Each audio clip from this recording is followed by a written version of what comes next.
அஸ்ஸலாமு அலைக்கும். நம்ம ஃபஸ்ட்டு அடுப்பு ஆன் பண்ணிக்கலாம். அடுப்பு ஆன் பண்ணியாச்சு. கடாய் சூடாகிடுச்சு. தேவையான அளவு எண்ணெய் ஊற்றிட்டோம். தேவையான அளவுக்கு நம்ம காஞ்சி மிளகாய் போட்டிருக்கோம். பெரிய வெங்காயம் ஒரு 5, தேவையான அளவு கருவேப்பிலை, கொத்தமல்லி, முழு பூண்டு ஒரு 5, 6 தக்காளி, தேவையான அளவு உப்பு, நல்லா வதக்கிக்கலாம். இப்போ இட்லி மாவுக்கு நம்ம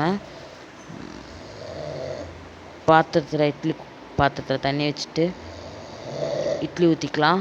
இட்லியும் ஊற்றியாச்சு. இப்போ வெங்காயம் தக்காளியும் வதங்கிடுச்சு. இப்போ இதை ஆற வச்சு அரைச்சிக்கலாம். அரைச்சாச்சு. இட்லியும் நல்லா வெந்திருக்கு. பஞ்சு போல் வெந்துருச்சான்னு பார்ப்போம். இப்போ நம்ம இட்லியை வேறு ஒரு பாத்திரத்தில் எடுத்துக்கலாம். எவ்வளோ சாஃப்டாக இருக்குது பாருங்கள் இட்லியும் ரெடி. இப்போ நம்ம கார சட்னியை தாளிச்சிக்கலாம்.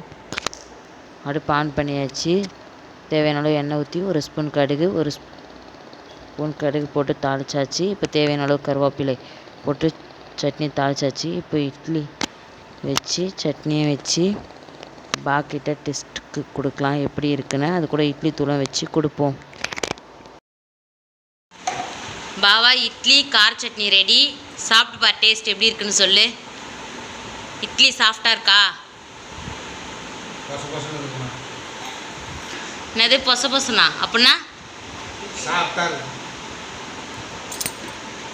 சட்னி நல்லா இருக்கா? சரி, இந்த வீடியோ உங்களுக்கும் பிடிச்சிருக்குன்னு நினைக்கிறேன். பிடிச்சிருந்தா லைக் பண்ணுங்கள், ஷேர் பண்ணுங்கள், கமெண்ட் பண்ணுங்கள். மறக்காம பெல் பட்டனை கிளிக் பண்ணுங்கள். இப்போ போல் எப்பவும் ஆதரவு கொடுங்க. YouTube channel Ameer ஜாஸ்மினுக்கு.